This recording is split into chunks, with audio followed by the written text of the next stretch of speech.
Meu nome é Lena Anderson, tenho 43 anos. Em novembro passado, meus pais morreram e me deixaram um motel antigo de 12 quartos, caindo aos pedaços, numa estrada esquecida da Route 11. Para minha irmã, Caroline, ficaram os apartamentos de luxo em Roanoke. Para mim, o que estava afundando. Meu marido olhou os documentos uma única vez, me chamou de inútil ali mesmo na mesa da cozinha e disse que eu não voltasse para casa até recuperar a parte boa com a minha irmã. Naquela noite, acabei dormindo no escritório do motel. Por volta das 2 da manhã, percebi algo que não devia ter chamado minha atenção: um armário de pinho atrás da recepção, recém-lustrado. Meu pai já estava morto havia 6 semanas, mas as dobradiças se moviam como se ele tivesse aberto aquilo no dia anterior. Antes de contar o que havia lá dentro, deixa o like e comenta a sua cidade e o horário local, eu leio tudo.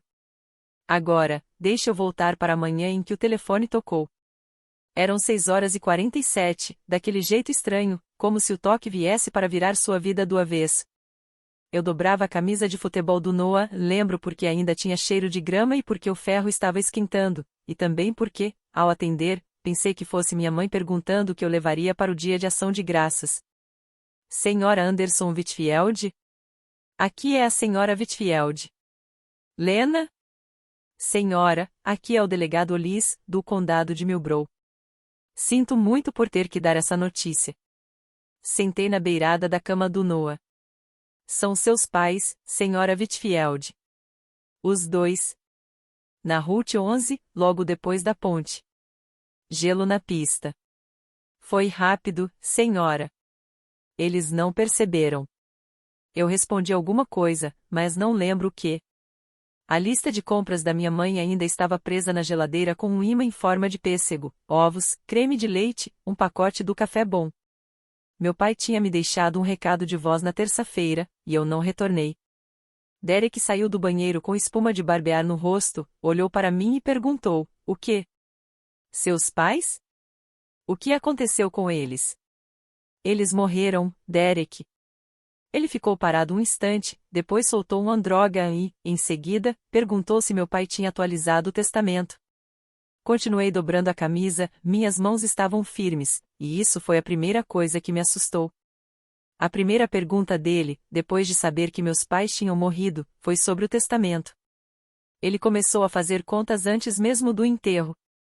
36 horas depois da ligação do delegado, Derek já estava com um bloco amarelo na mesa da cozinha e um lápis atrás da orelha. Ele era corretor, não sabia agir de outro jeito. Derek tinha 2 modos, insatisfeito e insatisfeito por ter que me dizer isso. Naquela noite, estava nos dois ao mesmo tempo. 3 apartamentos em Roanoke, disse ele, 12 mil por mês somados, cerca de 140 por ano. Eu fazia café, Noah estava na escola, Lily na casa da Rebecca. O motel vem morrendo desde os anos 90, ele continuou, falando do valor de sucata dos móveis e do preço do terreno, talvez 60, 80 mil amor, ele disse ao amor significava presta atenção. Isso é simples, você e a Caroline trocam, ou ela compra a sua parte. Coloquei o café na frente dele. Eles nem foram enterrados ainda. Quando chegar a hora, Lena ele levantou os olhos para mim como se eu tivesse começado a falar uma língua impossível no meio de um aeroporto. É assim que as pessoas funcionam. E então, com naturalidade, sem alterar o tom, do mesmo jeito que alguém comenta sobre o clima antes de sair, acrescentou: não seja inútil com isso. Quem já foi diminuída na própria mesa de jantar reconhece esse som, o garfo pousando leve demais, a pausa antes do seu nome. Ele disse a palavra como quem fala da chuva. Nem desacelerou. Quando alguém usa uma palavra dessa sem emoção, como se fosse algo qualquer, é porque é exatamente aquilo que pensa. As palavras gritadas ainda podem ser retiradas pela metade, as ditas com calma, não. Eu era casada com Derek Whitfield havia 19 anos, e aquela foi a primeira vez que ele me chamou de inútil. Não seria a última. Caroline vestia o luto como algumas mulheres usam pérolas, algo polido, redondo, herdado. A cerimônia foi na igreja metodista da El Street, onde nós duas fomos batizadas. Caroline organizou as flores, os programas, a música e a recepção no salão do porão. Fez questão de mencionar cada detalhe mais de uma vez. Eu usei o casaco de lã da minha mãe, largo demais nos ombros. Na fila de cumprimentos, Caroline me olhou de cima a baixo e disse: Ah, Lena, que casaco resistente. Derek não parava de apertar mãos. Vestia o terno escuro melhor que tinha e mantinha contato visual com homens que mal conhecia desde que entramos ali. Corretores são assim, até em funerais, principalmente em funerais. Walter Ainsley foi um dos últimos a passar. Alto, 71 anos, companheiro de caça do meu pai por 3 décadas. Segurava o boné de lona com as 2 mãos. Pegou a minha como se tivesse ensaiado aquilo por dias. Senhorita Lena, sinto muito. Obrigada, Walter. Ele não soltou minha mão de imediato. Seu pai deixou algumas coisas lá em casa. Passe quando tudo acalmar. Eu assenti, mas não a absorvi. Havia poeira demais, por dentro e por fora. Na recepção, uma mulher do círculo da igreja chamou Caroline de a mais nova por engano. Caroline corrigiu 2 vezes, alto o suficiente para a esposa do pastor ouvir, mas suave o bastante para parecer discreta, um truque que ela dominava desde a escola. Quando Walter foi embora, apertou algo na minha palma, um número de telefone escrito atrás de um pedaço de etiqueta de caça, com a letra do meu pai. Guardei no bolso do casaco e esqueci por 3 semanas. O testamento tinha 3 páginas e era perfeitamente justo. E esse era o problema.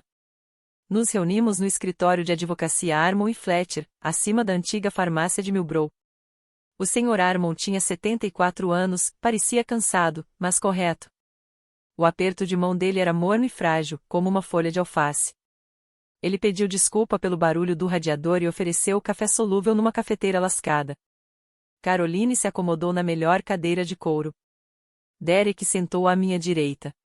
Eu fiquei com as mãos quietas no colo. A nossa filha Caroline Anderson, leu o Sr. Harmon, deixamos as 3 propriedades residenciais localizadas nos números 14, 16 e 18 da Chestnut Crescent, em Roanoke, Virgínia, com todos os contratos de aluguel vigentes transferidos.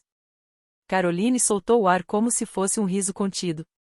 A nossa filha Lena Anderson Whitfield, deixamos o Starlight Motel, na 4407 Old Route 11, em Milbrow, Virgínia, incluindo o terreno adjacente, anexos e todo o conteúdo existente. O maxilar de Derek fez aquele movimento tenso que eu já conhecia. É só isso, ele murmurou, baixo bastante para só eu ouvir. Um motel, disse Caroline, tentando soar gentil e falhando. Para Lena, isso é tão a cara do papai. O Sr. Harmon pigarreou e olhou para mim, não para ela. Há mais um item. Seu pai deixou uma carta pessoal lacrada com a juíza Marianne Reeves, endereçada a Lena. Ele pediu que fosse entregue quando você se sentisse pronta, não antes. Caroline parou no meio do gesto com um lenço e levantou a cabeça. Uma carta para Lena? Por quê? O advogado não respondeu. Nem precisava. Depois de mais de 40 anos atuando numa cidade pequena, ele sabia exatamente quais perguntas tinham resposta e quais não. Quando a carta foi mencionada, Caroline parou de chorar tão rápido que deu para ouvir o silêncio. Derek dirigiu na volta para casa como quem perdeu uma discussão que nem teve chance de começar. Escolheu o caminho mais longo, passando pelo próprio escritório, só para olhar as placas de Anvendicen com o nome dele como se estivesse conferindo uma lista. No semáforo da Laurel, finalmente falou: você precisa conversar com a Caroline. Sobre o quê? Uma troca. Os apartamentos geram renda, Lena. O motel é praticamente para demolir. Ela ficou com a parte boa sem esforço. Você deixou. Eu não deixei nada. Foi meu pai que escreveu o testamento. Seu pai escreveu o que a Caroline fez ele escrever. Olhei pela janela. Uma colega do colégio caminhava com um labrador preto já envelhecido. Derek, não existe prova disso. Não precisa de prova. Eu conheço essa família. Ele disse como se tivesse se casado com algo meio constrangedor. E acrescentou, quase sem importância, e a gente vai precisar falar sobre a linha de crédito. Virei o rosto. Que linha de crédito? Nada demais, abri no ano passado usando a casa. A gente conversa quando você estiver pensando direito. Eu amava meu marido como uma mulher adulta ama um termostato antigo, ficava ajustando o calor, esperando que ele percebesse o ambiente. Naquela tarde, dentro do Acura dele, parado no sinal da Laurel, eu finalmente ouvi o clique. Quando alguém diz que você não está pensando direito, geralmente é porque já terminou a frase por você. A conversa que alguém adia quase sempre já foi resolvida em silêncio, sozinho. A gente fala disso quando você estiver pensando direito, ele disse. E foi aí que eu entendi, eu sempre estive pensando com clareza. Caroline apareceu no domingo sem avisar, com uma travessa nas mãos e uma versão conveniente da história. Era o velho refratário de pirex da nossa mãe, com a tampa de flores azuis. Eu a vi subindo o caminho até a porta, segurando aquilo na altura da cintura como se fosse um prêmio. Ela nunca ligava antes. Caroline simplesmente chegava. Lena, querida, trouxe macarrão com atum, sei que você gosta. Não era o meu favorito. Era o dela. Mas Caroline sempre criava o próprio clima, e eu vivi debaixo dele por muito tempo. Sentamos no balanço da varanda. Ela nem tirou o casaco. Tenho pensado nas decisões do papai, no que ele queria fazer. Eu não acho que ele quis te punir, de verdade. Acho que ele só sabia o que você daria conta. Eu não respondi. Deixei que ela continuasse. Caroline era do tipo que preenche qualquer silêncio se você der espaço. E eu pensei que, se o motel for demais para você, com o Derek, as crianças e tudo, eu posso tirar isso das suas mãos. Mantém na família. Nem precisa anunciar. Ela disse um valor algo em torno de 20% do que só o terreno valia.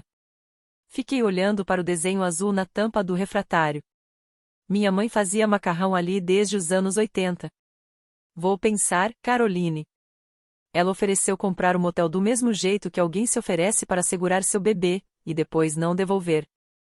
Um casamento que está desmoronando é como uma panela esquecida no fogo baixo, você só percebe quando o cheiro já tomou a casa inteira. Na terça-noite, Derek entrou no quarto enquanto eu dobrava roupas. O suéter azul marinho do Noah estava no topo da pilha, com um rasgo no punho que eu vinha adiando consertar. Você ainda não ligou para Caroline. Vou ligar. Já faz 3 dias, Lena. Eu disse que vou. Ele ficou na porta, braços cruzados, sem gritar ainda. As crianças vão perceber. Perceber o quê? Que a mãe delas é fraca.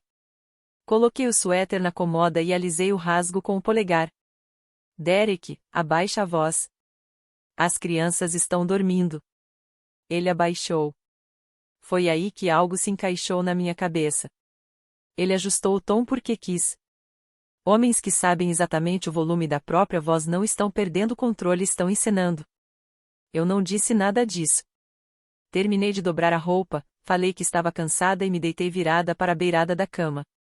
Na manhã seguinte, enquanto ele estava no banho, liguei para Rebeca no trabalho. Você pode ficar com as crianças neste fim de semana? Claro. Está tudo bem? Acho que sim, ainda não sei. Só quero que elas estejam em outro lugar, caso não esteja. Ela disse sim sem fazer a segunda pergunta. É assim que funcionam amizades que vêm desde 1999. Eu não expliquei, e ela não pediu explicação. Ele queria recuperar os apartamentos. Eu queria trocar as fechaduras. Esse foi o resumo da sexta-feira inteira. Ele chegou às 17h12. Tinha bebido não muito, mas o suficiente para o Derek de verdade aparecer, aquele que costuma ensaiar o que dizer. Eu estava na cozinha, costurando a orelha do coelho de pelúcia da Lily. A gente precisa conversar. Tudo bem. A Caroline me ligou. Disse que você falou que ia pensar. Foi isso mesmo. Lena, eu fiquei do seu lado. Fui paciente. Passei por humilhações e fiquei quieto. Eu sei. Você precisa arrumar uma mala, ir para algum lugar por alguns dias e voltar com um plano. Não me importa onde, na casa da Rebeca, num hotel, naquele motel. Fica lá até isso fazer sentido. Olhei direto para ele. Você está me expulsando da minha própria casa? Estou colocando meu casamento de volta nos trilhos. Derek, fala do jeito que você realmente quer dizer. Não volta até recuperar a parte boa com a sua irmã. Arrumei 2 malas. Coloquei dentro 8 peças da porcelana de casamento da minha mãe, embrulhadas em panos de prato, os óculos de leitura do meu pai, o suéter azul do Noah, o coelho da Lily e o envelope lacrado que o Sr. Armon me entregou ainda fechado no bolso da bolsa. 2 malas e a porcelana da minha mãe. Prioridades. Fui até a casa da Rebeca, beijei meus filhos enquanto dormiam no colchão do quarto de hóspedes. O cabelo da Lily ainda cheirava ao shampoo de morango que ela começou a pedir no ano passado. Depois segui, sozinha, até o Starlight Motel. Eram 21h43 quando os faróis iluminaram a placa torta na entrada. Eu ainda não sabia, mas na manhã seguinte entenderia por que meu pai manteve aquele lugar. O Starlight tinha 12 quartos e parecia dizer uma coisa só: fique longe. O letreiro de neon piscava desde os anos 80. A porta do escritório emperrou na moldura. A chave do molho que veio com a papelada era original, feita pelo meu avô em 1958. Entrei. O ar estava frio, mas não abandonado. Havia um leve cheiro de cedro misturado com Old Spice, o perfume do meu pai. Recente. Fiquei parada no escuro, com a mão na parede, tentando entender aquilo. Deixei as malas e caminhei até o quarto 7, o último da fileira, de frente para a Nogueira. A cama estava arrumada. Na mesa de cabeceira, um livro de bolso do Louis L. Amour, aberto de bruços na página 83. Os óculos do meu pai estavam em cima, as lentes limpas. Sentei na beirada da cama. Ele não só tinha passado por ali, ele tinha estado ali recentemente. Talvez naquele mês. Talvez naquela semana. Dormi 4 horas, vestida.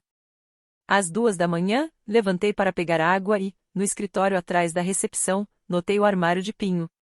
A madeira não tinha sido invernizada uma única vez, tinha sido cuidada com frequência. De perto, dava para sentir o cheiro de óleo de linhaça. As dobradiças se moveram sem fazer o menor rangido. Deixa eu te contar uma coisa sobre gente que trabalha com as mãos, nada ali é por acaso. Quando traçam uma linha, ela foi pensada. Quando escondem algo, não é no fundo do escuro, é na frente de todo mundo, porque eles confiam que quem realmente precisa vai enxergar. Gente assim não desaparece de verdade. Só termina frases na linha do tempo de outra pessoa, anos depois, sem nem estar mais aqui para explicar. O armário atrás da recepção tinha cheiro de óleo de linhaça recente. Ninguém tinha me dito que meu pai ainda passava por ali. A chave estava exatamente onde ele sempre deixava as chaves reservas por 40 anos, num gancho de latão, embaixo da gaveta da mesa. Como se nada tivesse mudado. Girei a chave. A porta abriu sem som.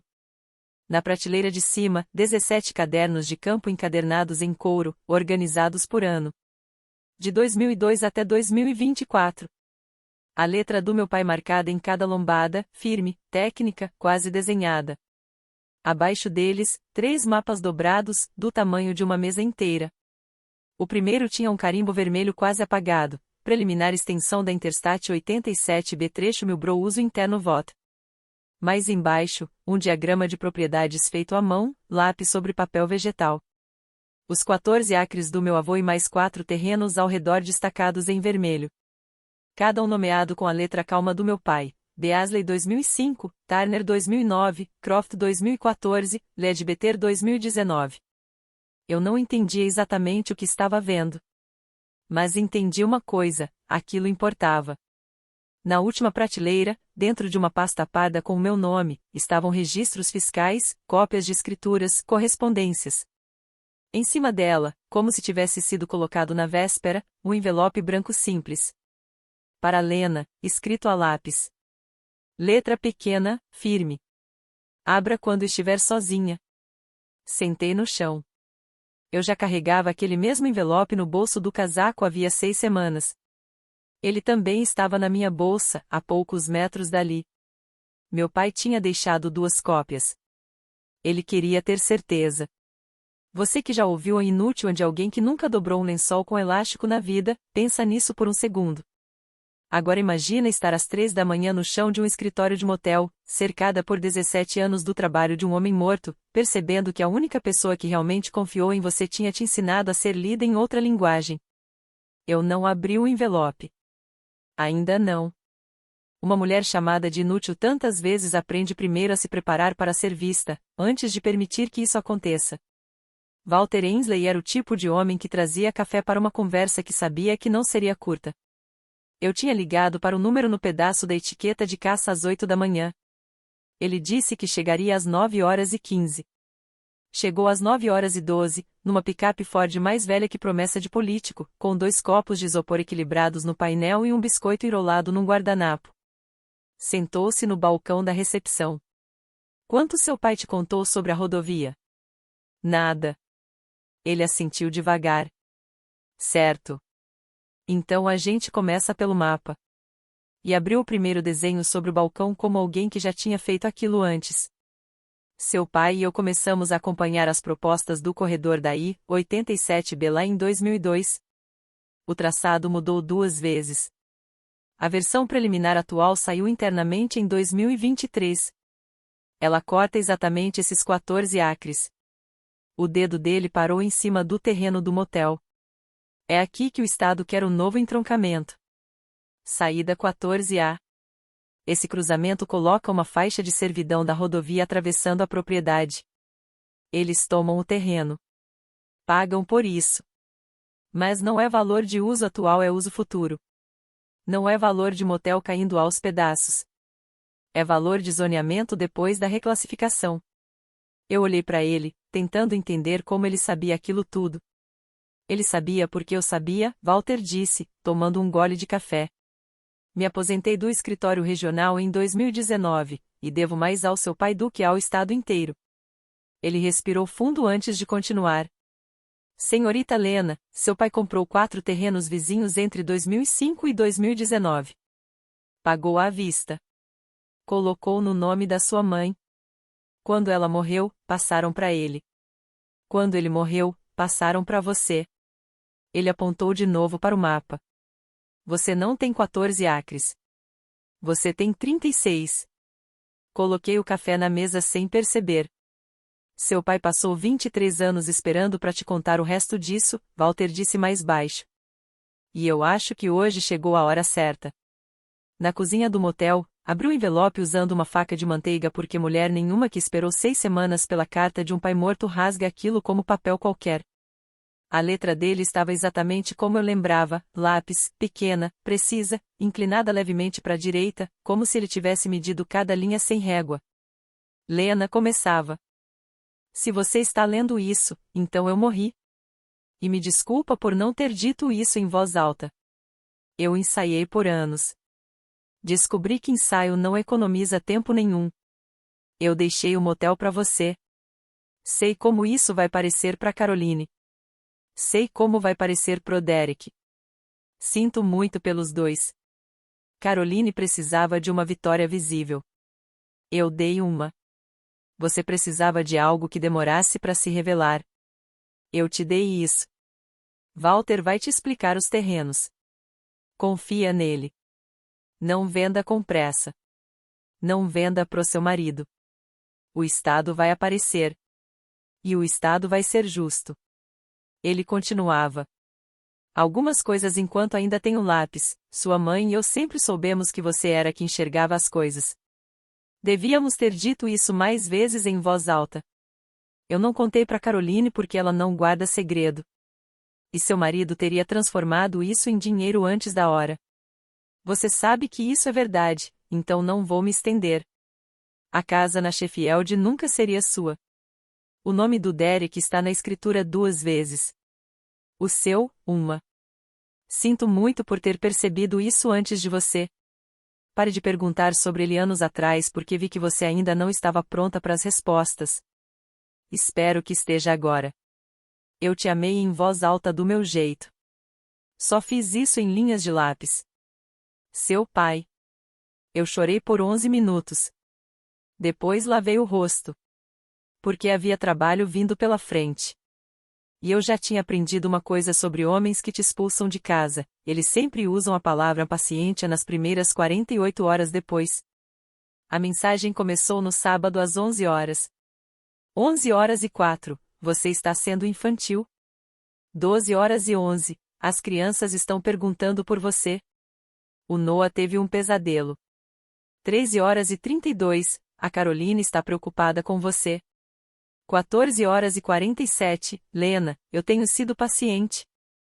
Eu coloquei o celular com a tela virada para baixo no balcão e não respondi. Tenho sido paciente é uma frase que quase sempre significa o contrário.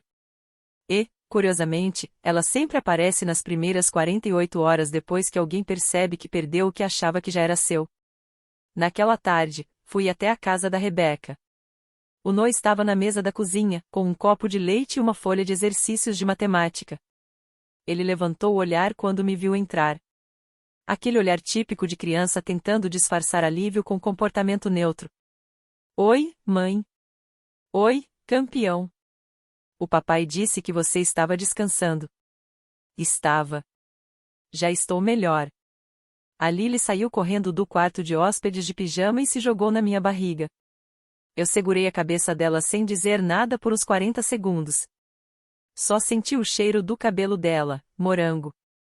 Eu te amo, mamãe. Eu também te amo, Bug. Eu disse pro Noah que o pai dele estava resolvendo umas coisas.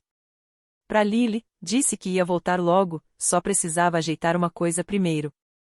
O Noah me olhou daquele jeito que criança usa quando entende mais do que deveria, mas escolhe não dizer. Ele não estava enganado. Ele estava sendo gentil. Beijei a testa dele. Beijei o cabelo dela. E voltei pro motel. Não respondi o Derek. Na verdade, já tinha respondido na noite anterior quando arrumei as porcelanas da minha mãe em toalhas de cozinha e fechei as malas. À noite de domingo, a Rebeca serviu vinho como se aquilo fosse automático, sem perguntar se alguém queria. A cozinha dela tinha aquela luz quente de fim de tarde, mesmo já sendo noite. As crianças estavam com o pai delas naquele fim de semana. As minhas estavam dormindo no andar de cima. Nós duas sentadas à mesa redonda, com uma garrafa de vinho mediano e uma tigela de bolacha de ostra porque em algum momento da vida a Rebeca decidiu que aquilo combinava com qualquer coisa. Eu contei tudo, o armário, a carta, os 4 terrenos. O Walter, o número que ele ainda não tinha dito, mas que eu já conseguia quase ouvir do outro lado do bigode dele. Contei também do Derek e da linha de crédito conjunta da qual eu nunca tinha visto papel nenhum. A Rebeca não se assustou. Ela não tinha esse hábito. Ela tinha se divorciado do Kevin em 2016 quando Kevin deu motivo suficiente. Depois disso, passou 8 anos estudando contabilidade à noite, entrou no escritório regional, foi promovida e aprendeu exatamente quanto valia o silêncio dela. Ela completou meu copo. Lena, o que você quer? Eu abri a boca. E fechei. Fazia 19 anos que ninguém me fazia essa pergunta desse jeito. Meu marido me perguntava o que tinha para jantar. Meus filhos me pediam coisas que não encontravam. Minha irmã me pedia para facilitar as coisas para ela. Meu pai, uma vez em 1998, me perguntou o que eu queria fazer da vida. E eu respondi qualquer coisa pela metade, e mudei de assunto. Levei 1 minuto inteiro para responder a Rebeca. Eu quero nunca mais precisar da permissão do Derek pro resto da minha vida. Rebeca encostou o copo no meu. Isso aí é uma lista de um item só. Boa lista. Eu disse que queria exatamente isso, uma lista de uma coisa só. Ela brindou comigo de novo, como se aquilo já fosse suficiente. Caroline chorava do jeito que algumas mulheres fazem dieta em público, rápido, visível e com plateia imaginária. Ela apareceu no motel numa segunda de manhã, com um cardigã de cachemira e um copo do Starbucks na mão, como se aquilo fosse uma espécie de documento de identidade. Soube que você está ficando por aqui. Ela falou por aqui em como se fosse um lugar meio indecente, tipo consultório ou delegacia. Estou. O Derek está fora de si, Lena. Ela suspirou, mudando o tom. Querida, eu estive pensando no motel, no que o papai queria, e acho que ele queria isso na família. Sinceramente. Eu servi café para ela numa caneca lascada do Starlight, ainda com o resto da cafeteira do Walter. Caroline olhou para a caneca como quem olha a coleira de um cachorro resgatado tentando decidir se aquilo era fofo ou triste demais. Eu posso tirar isso de você. 145 mil em dinheiro. Já está líquido. A gente fecha em 10 dias. Ela falou um número que talvez desse para comprar um apartamento pequeno, mas não chegava nem perto do valor real daquele terreno depois da notícia da rodovia. Vou pensar, Caroline. Lena, Eu só estou pedindo isso pelo que a mamãe teria querido. Minha mãe estava enterrada havia 7 semanas. E, na prática, não tinha sido consultada em nada. Caroline riu. Aquele tipo de riso que não começa no rosto, começa na garganta e termina no testamento. Ela vinha treinando aquele som desde 1987, quando a professora da sexta série disse que ela era muito sofisticada para a idade. Aos 11 anos, ela decidiu que sofisticação era só uma roupa que você vestia por cima da voz. Quem se chama de a responsável da família geralmente está te contando quanto foi pago quando era criança, não quem se tornou depois. E essas duas coisas quase nunca se encontram sem alguém finalmente dizer isso em voz alta. Eu só quero o que é justo para a família, ela disse, com a mesma entonação que nossa mãe usava quando mentia para a companhia de energia elétrica. Caroline e eu éramos feitas do mesmo tecido. Mas ela sempre foi o forro à parte que ninguém vê até o casaco rasgar. A mesa da casa do Walter não via uma refeição há 10 anos, mas já tinha visto um condado inteiro. Era quarta à tarde. Ele tinha espalhado o mapa preliminar da voto por toda a extensão da madeira de carvalho. Prendeu as pontas com uma caneca, um saleiro, um estojo de bala de fuzil e um almanaque antigo. Essa linha aqui é o eixo atual. Essa outra é a rampa do entroncamento. Está vendo como corta o seu terreno do norte? Sim. Uso mais alto e melhor, depois da reclassificação para corredor comercial, é o que o Estado usa para calcular indenização. Eu interrompi. Walter. Só fala o número. Ele não levantou os olhos do mapa. Minha estimativa mais conservadora, com base na tabela de 2024, é 6,4. Mais ou menos 200 mil? 6,4 milhões? Sim, senhora. Sentei na cadeira dele. Do mesmo jeito que alguém senta num banco de igreja durante um funeral sem saber ainda se aquilo é bênção ou sentença. A sensação era estranha, como se ninguém tivesse certeza se tinha sido convidado para aquela conversa ou não. Walter pegou o telefone antigo em cima do aparador. Daqueles de disco, ainda em uso. Senhorita Pike? Walter Ainsley aqui. Estou com a filha do Bob Anderson, a Lena. Houve uma pausa do outro lado. Sim, senhora. Vou passar para ela. Adra Pike, planejadora sênior da VOT, tinha uma voz de quem trabalha com precisão há mais de 20 anos. Calma, firme, sem espaço para erro. Ela confirmou o traçado preliminar. Confirmou o anúncio previsto para a primavera. Confirmou a reunião de notificação pública. Millbrow Township Hall, quarta-feira, 22 de abril, às 6 da tarde. Seu nome vai constar na lista de proprietários notificados. A carta deve chegar até meados de abril. Eu agradeci. Desliguei. Você sabe aquele tipo de momento em que parece que alguma coisa finalmente encaixa, como quando você percebe que o casaco no cabide sempre foi seu? 22 de abril. Escrevi na palma da mão, como uma adolescente marcando um primeiro encontro. Se você chegou até aqui, e em algum nível reconhece essa sensação de ter sido tratada como irrelevante dentro da própria casa, então sabe do que eu estou falando. Se inscreve no canal para mim. Estou contando isso porque alguém me contou uma vez, num chá, quando eu mais precisava. E eu prometi que ia passar adiante. Minha avó chamaria isso de passar adiante a conversa da cozinha. Agora volta ao fogo baixo. Eu já volto para a história. Comprei uma fechadura da cor de uma fechadura que não chama atenção nenhuma. Esse era o objetivo. Na manhã de quinta, fui até Millbrow Hardware, fundada em 1947. Lá dentro tinha cheiro de metal cortado e cera de chão. Comprei uma nova trava para a porta do escritório do motel, 2 galões de tinta externa num azul marinho lento que eu sempre gostei, mas que o Derek uma vez chamou de deprimente, e 3 tábuas para o alpendre cortadas na medida por um rapaz cujo crachá dizia Trevor. No caixa, ele olhou meus itens. Vai fazer obra lá no Starlight? Sim. Como você sabe disso? Você é filha do Sr. Anderson. Seus olhos são iguais aos dele. Eu não soube responder. Só paguei em dinheiro. Instalei a fechadura sozinha no escritório do motel, com o cinto de ferramentas infantil do Noah preso na cintura.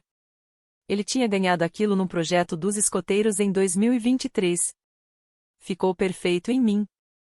Os 2 primeiros parafusos entraram tortos. Eu tirei e comecei de novo. O terceiro eu coloquei de joelhos, firme, reto. A fechadura encaixou. Girei a chave. Trancou. Girei de novo. Destrancou. Coisas pequenas. A vida de uma mulher é feita de coisas pequenas que os outros acham que não importam. Mas, na prática, é isso que sustenta tudo. Às 4 da tarde, uma senhora subiu a estrada de cascalho com um vaso de tomate nas mãos. Era Ruthie Dolan, 76 anos, viúva, moradora de 3 casas abaixo. Lena, querida, vi seu carro ali. Seu pai amava tomate. Ela me entregou o vaso. Ruthie, obrigada. Ela deu um tapinha no meu braço. Seu pai teria gostado disso. Eu não lembro exatamente o que respondi. Mas lembro do que senti. Cena. No fim da tarde, o Acura do Derek subiu a estrada de cascalho fazendo um barulho que parecia exatamente o tom da voz dele. Era quinta-feira, 18 horas. Ele estacionou e bateu na porta do escritório. Abri a porta de madeira, mas deixei a tela fechada entre nós. A trava era simples, de metal fino, não ia segurar um homem determinado. E não era para segurar ele. Era para me segurar. Lena, o Derek, as crianças estão com saudade. As crianças sabem onde eu estou. A casa da Rebeca fica a 12 minutos daqui. Ele não respondeu isso. Não me olhou de verdade. Quando você volta para casa? Quando meu nome voltar a constar no registro da minha própria vida. Que diabos isso quer dizer? Quer dizer exatamente o que parece. Uma escritura boa é como uma receita. O que não está escrito diz o que o cozinheiro decidiu que você precisava aprender. O testamento do meu pai tinha nomeado o motel, os terrenos, os acres. Não tinha nomeado o Derek. Não tinha nomeado a casa da Sheffield. Ele tinha passado 20 anos me dizendo coisas que nunca conseguiu dizer em voz alta. Derek encostou a mão na tela. Não puxou. Só ficou ali. Lena, eu estava errado naquela noite. Eu exagerei. Eu sei disso. Tá. Vamos pra casa. A gente resolve isso. Eu já estou resolvendo. Aqui mesmo. Ele olhou por cima do meu ombro, para dentro do lobby. Eu vi o olhar dele mudar, aquele olhar de quem avalia valor, como se tudo fosse ativo ou desperdício. Isso aqui é um lixo. Você não pode viver aqui. Eu estou vivendo aqui. Ele ficou na varanda por alguns segundos longos demais. E eu vi, pela primeira vez em muito tempo, ele perceber que não sabia o próximo passo. Então ele foi embora. Fechei a porta de madeira com calma. Girei o ferrolho. Ouvi o mecanismo encaixar, aquele som seco de coisa travando de verdade. O mesmo som de quando eu instalei a fechadura de manhã, de joelhos, com o cinto de ferramentas do Noah. Depois disso, fiz um sanduíche de queijo na chapa. Ellen Dorsey tinha a voz de uma mulher que passou 30 anos dizendo a não para homens difíceis sem perder a humanidade no caminho. O escritório dela ficava em Buena Vista, no condado vizinho. Dirigi 40 minutos atravessando uma névoa leve de março. O café da sala de espera era surpreendentemente bom. A secretária lembrou da minha mãe de uma feira de colchas em 2007 e mencionou isso como quem comenta o clima sem fazer disso um espetáculo. A advogada tinha 58 anos, óculos de leitura pendurados numa corrente de contas e uma caneta sempre na mão. Me diga o que você quer. Eu contei. O motel. Os terrenos. A linha de crédito que eu nunca tinha visto. O fim de semana do Derek. As crianças na casa da Rebeca. Ela escreveu 3 palavras num bloco: separação, patrimônio, crédito. Certo. Vamos entrar com pedido de separação. Não divórcio. Ainda não. Isso nos dá acesso a documentos. Nos dá tempo. Vamos congelar a linha de crédito conjunta. Você tem direito a todas as contas com seu nome e todas as que você responde por elas. Ele usou sem me dizer. Quanto? Não sei. Ela anotou. Eu vou saber até terça. Ela levantou os olhos por cima dos óculos. Senhora Whitfield. Eu vou voltar a usar meu nome de solteira. Certo. Senhora Anderson. Não vamos correr. Vamos ser exatos. Escrevi uma palavra na margem do formulário dela. Exatos. Na terça-feira, ela ligou. Derek tinha usado $38.400 da conta conjunta nos últimos meses. Para comprar um barco de pesca. Dá para recuperar? Tudo. Congelamos, desfazemos, documentamos. Ou ele assina, ou um juiz assina por ele. Eu agradeci. E desliguei. Sentei no balcão do escritório e olhei para a palavra precisa escrita pela minha própria mão. Disse ela em voz baixa, só uma vez. Em cidade pequena, segredo não corre-escorre. Igual mel. Devagar, sempre indo na direção da boca mais doce. Sábado à tarde, no meu Brofeed Garden, eu estava comprando terra para o vaso de tomate da Ruth e para mais 2 que ela tinha prometido me entregar da janela da cozinha. Eu usava o casaco velho de fazenda do meu pai e jeans. Não estava me escondendo. Também não estava exatamente sendo vista. Só estava, comprando coisas. 2 mulheres do círculo da igreja metodista estavam no corredor ao lado. Ouvi meu nome antes de vê-las. E a Caroline disse que ele fez ela assinar umas coisas que ela nem lembra. Meu Deus, a Caroline está fora de si.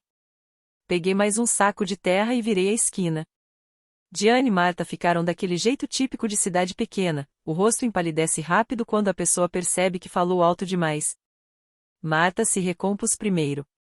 Lena, querida, como você está? Estou bem.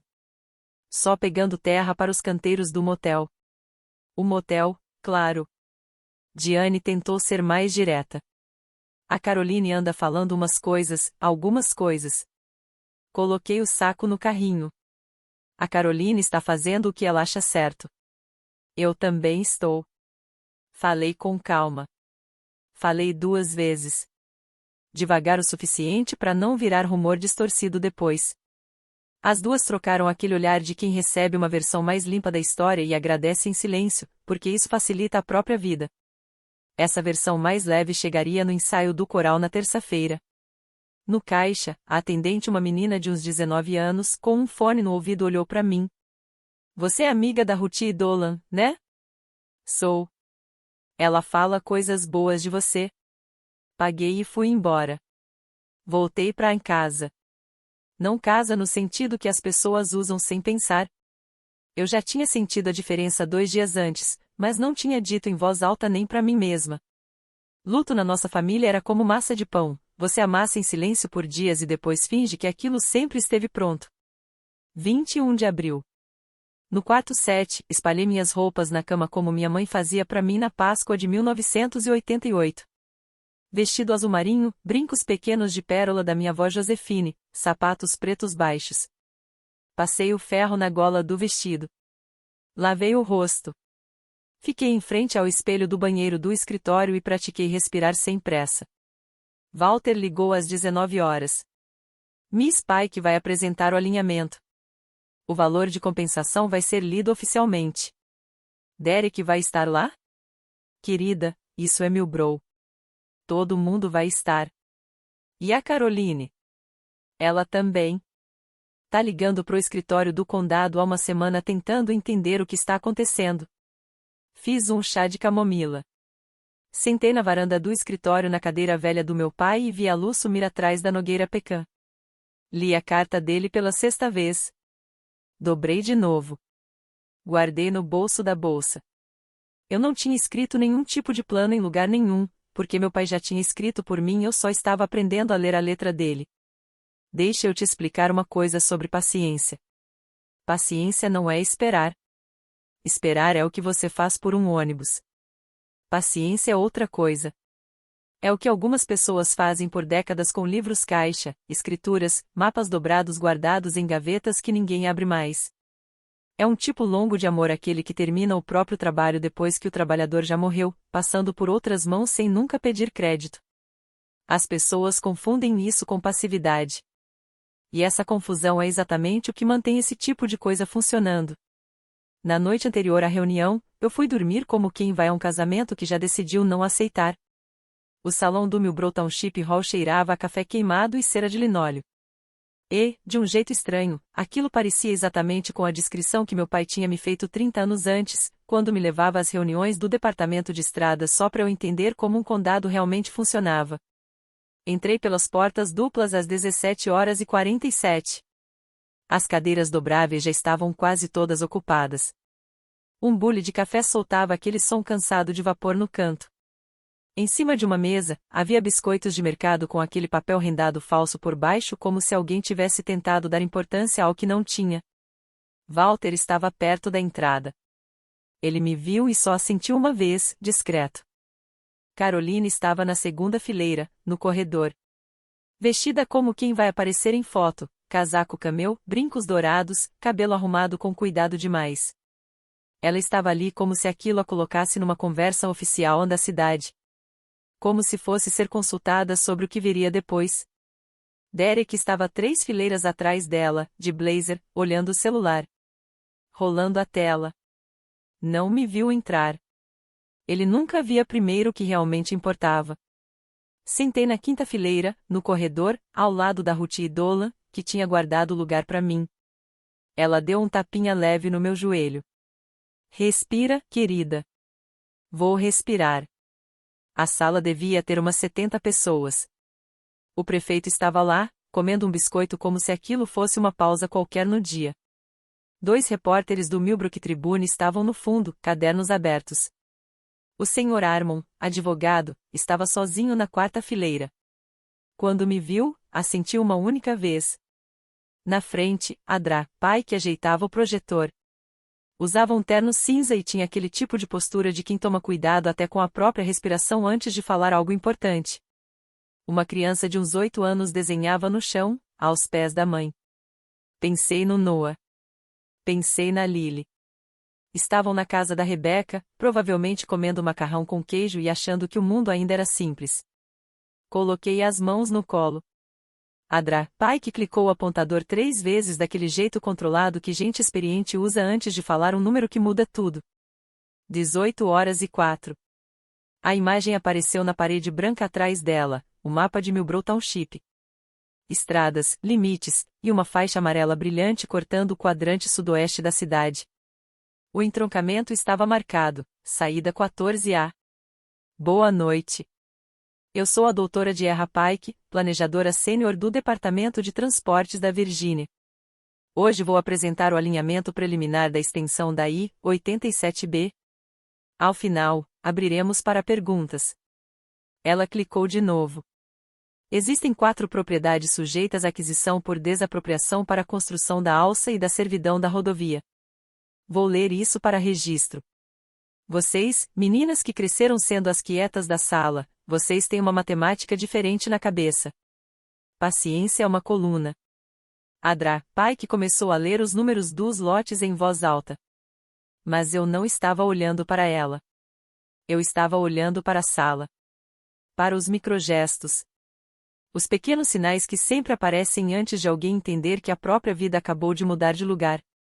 Parcela 047B, conhecida como Starlight Motel, e 4 propriedades agrícolas adjacentes, totalizando aproximadamente 36 acres sob uma única titularidade. A sala mudou. Eu senti isso como se alguém tivesse aberto uma fresta na porta e deixado o ar entrar de repente. As costas da Caroline ficaram retas na hora, rígidas como uma faca de cozinha. Ela virou a cabeça devagar não para mim. Ainda não sabia onde eu estava. Olhou direto para o telão, como se ele tivesse cometido alguma ofensa pessoal. Derek abaixou o celular. A tela morreu na mão dele. Ele tinha ouvido a 36. Tinha ouvido a única titularidade. Adra, pai que continuou, sem alterar o tom. Parcela 103A, parcela 220. Parcela 091. Eu não me mexi. Eu vinha treinando não me mexer há semanas. Do outro lado da sala, Walter me encontrou com o olhar. Não sorriu. Piscou devagar, uma única vez. Na linguagem dele, aquilo significava, sim. 6,4 milhões.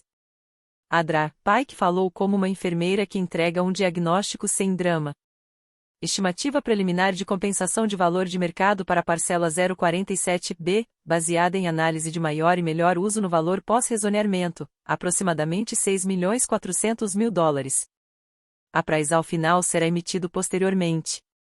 Proprietário já foi notificado. 3 pessoas na sala viraram o rosto para me procurar. Caroline não foi uma delas. Ela continuava encarando o nada, firme, como se o telão ainda pudesse mudar de opinião. Derek me encontrou na quinta fileira. A boca dele abriu uma vez. Não saiu som nenhum.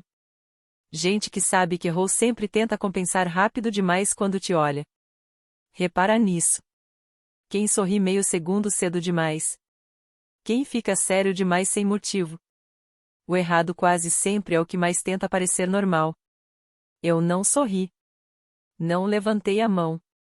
Peguei o papel da reunião e escrevi no verso, como se fosse lista de supermercado.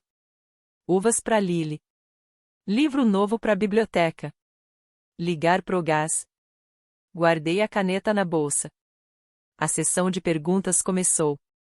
Um homem mais velho falou de barulho na fazenda dele. Uma mulher perguntou sobre prazos. Derek não perguntou nada. Caroline também não. Na terceira rodada, eu levantei a mão. Adra Pike me viu na hora. Como se estivesse esperando. Senhorita Pike, qual é o prazo entre a notificação de hoje e o fechamento com o Estado? Sr. Anderson, para propriedades de titularidade única, aproximadamente 6 meses a partir de hoje, dependendo da avaliação final e da análise de títulos. Obrigada. Sentei de volta. Meu pai me deixou um motel em ruínas. Meu marido disse que aquilo era prova de que eu não era nada. Nenhum dos dois tinha lido os mapas direito. Por um segundo, eu quase senti pena do Derek. Quase. Do lado de fora, o estacionamento do Millbrook Township Hall tinha uma única lâmpada funcionando. E isso foi suficiente. Eu fiquei lá dentro para agradecer a Adra Pike, apertar a mão do Sr. Armon e abraçar a Ruth Dolan, que estava chorando baixinho desde que ouviu a 36 acres e ainda não tinha conseguido parar direito. Depois disso, saí caminhando até o carro. O cascalho sob meus sapatos baixos estava úmido e fazia um som diferente, mais pesado. O Acura do Derek estava estacionado 2 lugares à frente do meu. Ele estava encostado na porta do motorista, mãos nos bolsos do casaco. Lena, a gente precisa conversar. Vai ser com os advogados, na segunda-feira. Lena, não, isso é absurdo. 6 milhões. 6,4, preliminar. Ele passou a mão no rosto. Você precisa me explicar. A gente precisa falar de como isso funciona. A casa, a linha de crédito, eu não. Eu não sabia, Lena. Eu não tinha ideia. Eu sei que você não sabia. Eu nunca faria isso, Derek. Ele parou. Faria o quê? Eu não estou com raiva. Ele me olhou. De verdade. Como se fosse a primeira vez em muito tempo que ele via a pessoa inteira, não a esposa, não a mãe dos filhos dele, não a versão útil de mim. Eu sou precisa. Entrei no carro. Fechei a porta com calma. Liguei o motor. Ele ficou ali no cascalho, sob o poste de luz amarela. Dava para ver ele pelo retrovisor. Mas uma mulher que passou 19 anos ensaiando esse tipo de momento não precisa do retrovisor para saber o que está deixando para trás. Peguei a Route 11 e voltei para o Starlight. O vaso da Ruth com o tomate estava na janela. A luz da cozinha estava acesa, a mesma que eu tinha deixado antes de sair, como quem deixa um recado para si mesma. Entrei. Coloquei a chaleira no fogão. Bebi chá até às 21h30. Depois dormi. Se você está vendo isso na sua cozinha, me diga a sua cidade.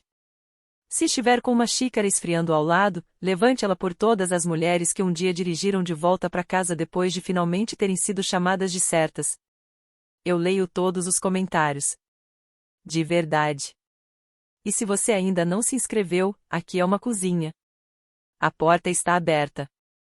Senta aqui. O resto da história é mais curto. E, curiosamente, mais leve. O Derek ligou 7 vezes em 3 dias. Foi o limite legal o ponto em que minha advogada, a senhora Dorsey, começou a registrar tudo. Foram 41 mensagens na mesma janela. 9 voicemails. O tom mudou 3 vezes ao longo desses dias. O Derek atordoado, pedindo desculpas por não entender. O Derek racional, querendo organizar os bens do casamento. E o Derek ofendido, dizendo que eu estava afastando os filhos dele. Eu não estava.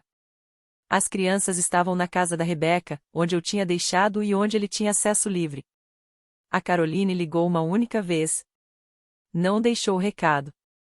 A amiga mais próxima dela, Marjorie, ligou na sexta de manhã fingindo perguntar sobre uma venda beneficente da igreja.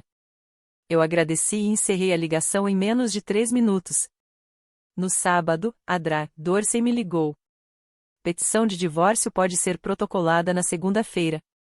Crédito conjunto já está congelado desde ontem às 14 horas. A venda do motel para o Estado fecha em aproximadamente 6 meses, após vistoria final. Tenho cópias das assinaturas dele nas retiradas da linha de crédito. Ele assinou sozinho. Isso ainda dá para reverter. Dá para reverter com muita facilidade. Não fala com ele sem eu estar na ligação. Eu não vou. Fui até a casa da Rebecca no sábado à tarde, coloquei Noah e Lily no carro e dirigi com eles até o Starlight. Mãe, é aqui? É aqui. O Noah olhou para mim, depois pro letreiro piscando, depois para Nogueira Pecan como se estivesse tentando entender se aquilo era real ou cenário. Posso escolher um quarto? Pode, filho. Escolhe. A Lily, com 7 anos, segurando o coelho de pelúcia pela orelha, foi entrando e saindo dos quartos 3 e 7 como se estivesse avaliando algo muito sério. No fim, escolheu o 3 porque tinha a janela virada para o lado bonito do sol. O Noah escolheu o 11. Sem motivo. Ele mesmo não soube explicar. Eu fiquei com o quarto 7. Meu pai também tinha ficado com o 7. O Derek chegou no domingo à tarde com um discurso pronto, daqueles ensaiados no trânsito. Não estava bêbado. Não estava gritando. Estava no modo homem que já fechou muitos negócios difíceis. Casaco bom, vincado da lavanderia. Cabelo alinhado demais. O tipo de cuidado de quem acredita que Tom controla resultado. Ele ficou na varanda. Eu abri a porta de madeira, mas deixei a tela fechada. Lena, eu queria me desculpar. Tá.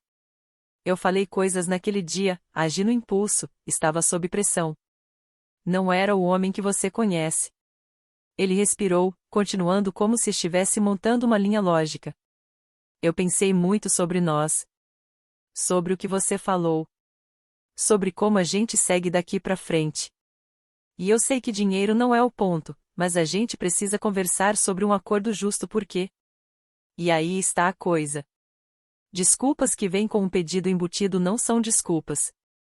São faturas. O sinal sempre aparece com um a mais.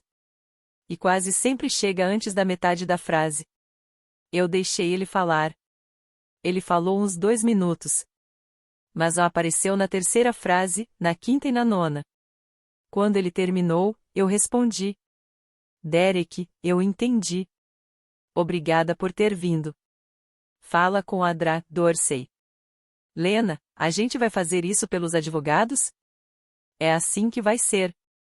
Fechei a porta da tela com calma. A de madeira eu não fechei. Quis que ele ficasse ali, vendo tudo com clareza, sem filtro. Ele ficou cerca de 90 segundos.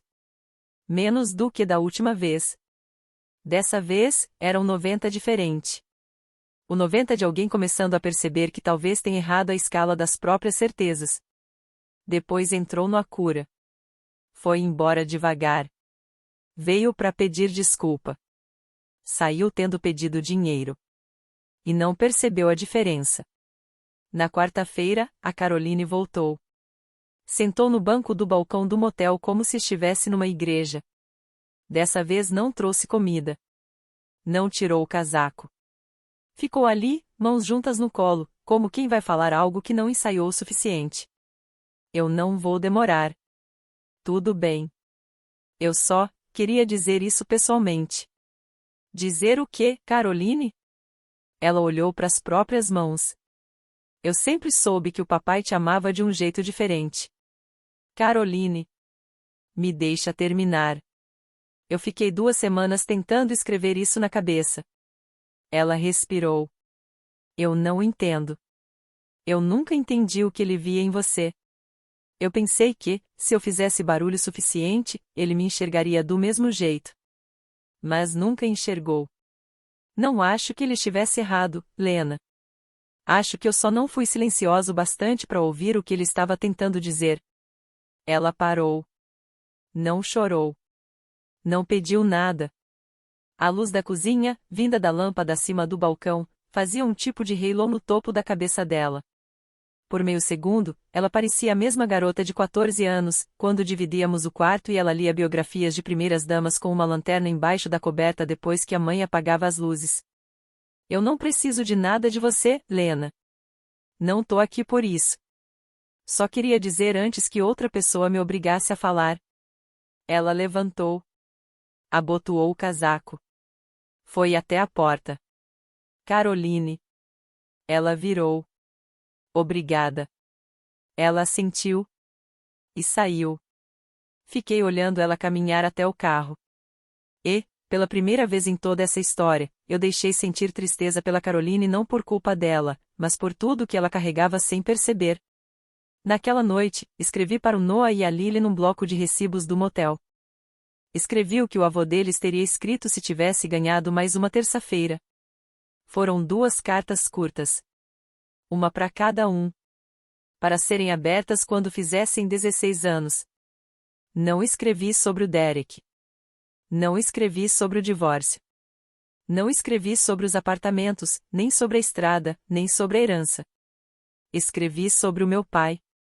Sobre as mãos dele, dedos curtos, quadrados, com um calo na terceira junta de tanto segurar lápis do jeito errado por 40 anos. Escrevi sobre como ele media uma varanda antes de consertar. Sobre como, em 1993, quando eu tinha 15 anos e estava cheia de raiva, ele sentava na mesa da cozinha comigo por 10 minutos sem dizer nada. E depois, quando falava, era sempre algo pequeno, e exatamente certo. Escrevi pro Noah. Seu avô me deixou um motel, mas deixou para você o exemplo de um homem que já pensava em você 20 anos antes de te conhecer. Escrevi para Lily. Seu avô nunca falava as coisas suaves em voz alta. Ele era de uma geração que guardava isso nas linhas de um mapa. Você tem a boca dele. Se olhar no espelho, vai ver. Alguns presentes são só coisas. Uma travessa, um relógio, um molho de chaves. Outros são argumentos que alguém construiu com a vida inteira e te entrega em silêncio, no envelope, pedindo para você terminar. Quase nunca dá para saber qual deles você recebeu, até estar sozinha com ele às 2 da manhã. Eu dobrei as 2 cartas. Selei os 2 envelopes. Escrevi os nomes a lápis. E coloquei no armário de pinho, no gancho de latão, exatamente onde meu pai teria colocado. O motel foi demolido em agosto. A Nogueira Pecan ficou. O Estado levou 29 acres. Pagou 6,4 milhões de dólares, mais um ajuste pequeno depois do levantamento final, que veio até um pouco melhor do que o esperado. Depois de impostos, custos legais e de pagar cada fatura da Dorsey, eu fiquei com pouco mais de 5 milhões. Fiquei com 5 acres, o trecho do riacho, a Nogueira Pecan e as pedras de fundação da cozinha de verão da minha avó Josefine. Era um pequeno retângulo de pedra, tomado pelo mato alto, que já tinha sustentado potes de conserva em 1952, depois em 1972, e que em poucos meses voltaria a sustentar a minha mesa de cozinha. Samuel, sobrinho do Walter, era carpinteiro no condado vizinho. Numa terça-feira de julho, ele e eu caminhamos pelo terreno da antiga fundação e desenhamos a planta de uma casa no verso de um recibo de armazém de ração. 1.800 pés quadrados. 2 quartos no andar de cima para as crianças, um no térreo para mim. Uma varanda larga na frente. Uma cozinha voltada para o leste. O divórcio saiu em maio. O Derek ficou com a casa em Sheffield. Eu não quis. Ele quitou a linha de crédito por inteiro no acordo. Mudou-se para Roanoke em junho. ainda vende imóveis. Todo ano ele manda um cartão de aniversário pro Noah, sempre atrasado, com uma nota de $20 dentro. Esse é o tipo de cuidado que ele consegue oferecer e eu não vou recusar um cuidado só porque veio menor do que eu teria dado. Caroline e eu tomamos café a cada 6 semanas. Não somos próximas. Somos honestas. E, naquele ponto da vida, isso era o único tipo de família que realmente funcionava para nós. Ruth e Dolan aparecem aos sábados com tomate do jardim, às vezes, um pedaço de bolo simples. Walter passa aos domingos com um biscoito. Rebeca aparece às quintas. As crianças escolheram as cores dos próprios quartos. Vocês que já foram deixadas de lado ou cansadas da própria história, vocês sabem o que eu fiz depois. Eu coloquei a chaleira no fogo. Era outubro. A casa nova ainda não estava pronta, mas a cozinha já estava. A equipe do Samuel tinha ido embora às 4. A Nogueira Pecan tinha deixado cair uma chuva de cascas verdes no degrau dos fundos. Eu empurrei aquilo com o pé, formando um montinho. A vassoura ficava para amanhã. A Lily fazia conta na mesa da cozinha. O Noah estava no chão, lendo um livro da biblioteca sobre tubarões. A chaleira começou a cantar baixo no fogão. Eu cortava maçãs para o lanche da Lily depois do jantar porque ela tinha opiniões muito sérias sobre a espessura das fatias. Segundo ela, a única espessura aceitável era aquela que quase dá para ler através. Vi meu reflexo na janela escura sobre a pia. 43 anos. Cabelo preso. Uma flor na manga de algo que eu tinha feito à tarde. Sem maquiagem. O suéter azul marinho da noite em que saí de a Sheffield no escuro. Fiquei ali, com a faca de descascar na mão, me olhando como quem reconhece uma velha amiga que não sabia que ainda morava na mesma cidade. Minha mãe teria me reconhecido naquela janela. Eu poderia ter nos apresentado. Mãe, o Noah chamou do chão. Oi, filho. A Rebeca vem quinta? Vem toda quinta, filho. Bom. A chaleira terminou de cantar. Eu tirei do fogo. Despejei chá de camomila em 3 xícaras. Uma com mel para Lily. Uma com um pouco de leite pro Noah. Uma para mim, simples, quente, inteira. Coloquei tudo na mesa. Bebam. Cama em 20 minutos. Uma mulher gentil não é uma mulher fraca. É uma mulher que, todos os dias, escolheu não virar o que a feriu. Eu já tinha escolhido por 212 manhãs até aquele outubro. E eu ia continuar escolhendo. O resto, é o que acontece quando a vida volta a ser apenas vida. A casa ficou pronta em dezembro, uma semana antes do aniversário de 8 anos da Lily. Fizemos uma inauguração simples. Nada grande, nada elaborado. Rebeca veio. Walter também. Ruth apareceu com a neta. Caroline veio. Ficou uns 45 minutos. Foi embora sem dizer nada cortante. Para Caroline, isso já era quase um presente embrulhado com laço. Na primavera, começaram as obras da rodovia. Eu não me incomodo com o barulho. Meu pai passou a vida inteira traçando linhas por onde outras pessoas iriam dirigir. Às vezes eu gosto de pensar que um pequeno trecho da I-87B ainda carrega a última caligrafia dele no mundo. As cartas do Noah e da Lily continuam no armário. Eu trouxe o armário para a cozinha nova. O gancho de latão ainda fica embaixo da gaveta do balcão, exatamente onde meu pai guardava as chaves extras. Em setembro, comprei de Caroline um dos apartamentos dela em Roanoke. Ela precisava vender rápido. Eu paguei um preço justo. Ela perguntou por quê. Eu disse, porque eu podia. Ela não agradeceu. Eu também não precisava.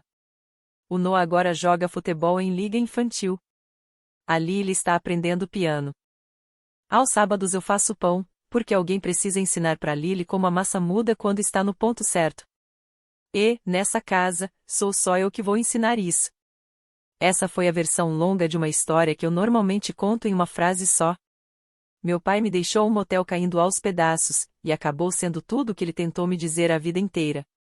Eu quis contar devagar hoje porque talvez alguns de vocês precisassem ouvir uma versão que respeita o tempo de vocês. O tempo de quem foi subestimado. O tempo de quem dobrou roupa dos outros. O tempo de quem foi paciente antes mesmo de saber o nome da própria paciência. Ainda vão existir outras histórias do Starlight. Algumas mais leves. Outras mais duras. Amanhã eu vou contar sobre o pé de tomate da Ruth e Dolan e o que ele me ensinou sobre o meu marido. Volta amanhã. Eu vou colocar a chaleira no fogo. Se essa história te alcançou de algum jeito e acho que alcançou, ou você não teria ficado até aqui, deixa um like para quem precisava ouvir isso hoje. Se inscreve para não perder as próximas histórias do Starlight. E se você quiser a história do pé de tomate da Ruth e Dolan e o que ela me mostrou sobre o meu marido, o link vai estar na descrição. Até amanhã. A chaleira já vai estar no fogo.